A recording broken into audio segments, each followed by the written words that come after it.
துணை முதலமைச்சர் உதயநிதியும் அமைச்சர் மா சுப்பிரமணியனும் செய்தியாளர்களை சந்திக்காமல் ஓட்டம் பிடிப்பது ஏன்?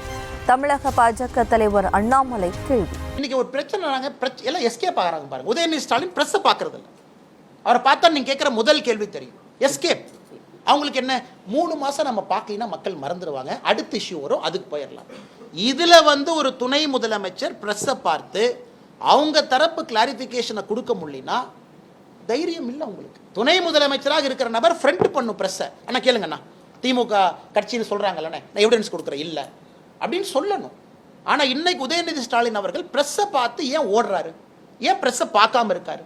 மா சுப்பிரமணியம் அண்ணன் காலைல குடு குடு குடுன்னு ஓடுவார் ரன்னிங் ரேஸ்.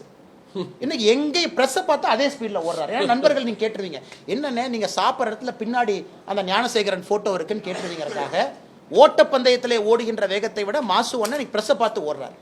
அதனால் சகோதரி, நான் தெரியாமல் கேட்குறேன், எங்கள் குற்றச்சாட்டு திமுக கட்சியின் மீது புகைப்பட ஆதாரத்தோடு அவர் இருக்காரு, பகவலால் பங்கேற்றிருக்காரு, இவ்வளவு விஷயங்கள் சொல்லியும் கூட ஒரு கட்சி அப்படியே லெஃப்ட் ஹேண்டில் நான் டீல் பண்ணிடுவேன், இதை மக்கள் மறந்துடுவாங்கன்னா எந்த அளவுக்கு அவர்களுக்கு ஒரு மன விஷயம் இருக்கும்? தமிழ்நாட்டு மக்கள் டேக்கன் ஃபார் கிராண்டட். அடுத்த இஷ்யூ நடக்கும், இதை மறந்துடலாம், அடுத்த இஷ்யூ வந்தோடனே பேசிக்கலாம். இதைத்தான் நாங்கள் எதிர்க்கிறோம். நடுத்தர மக்கள் இதைத்தான் கேட்கணும்னு நாங்கள் சாட்டையடி நடத்துகிறோம். இந்த ரேப்பா முடிஞ்சிருச்சு, அடுத்த ரேப் வரும்போது பேசிக்கலாம். அடுத்த ரேப் இதை விட கொடூரமாக இருக்கும், அதை பேசுவோம். அப்படித்தாங்க இன்னைக்கு நியூஸ் சைக்கிள் போகுது. அப்படித்தானே திமுக ஆட்சி நடத்துறாங்க. அடுத்து நடப்பது இதை விட கொடூரமாக இருக்கும்போது இதை மறந்து விடுவோம். அது மறக்கக்கூடாது என்பதற்காகத்தான் இந்த போராட்டத்தை உங்க முன்னாடி எடுத்துறோம்.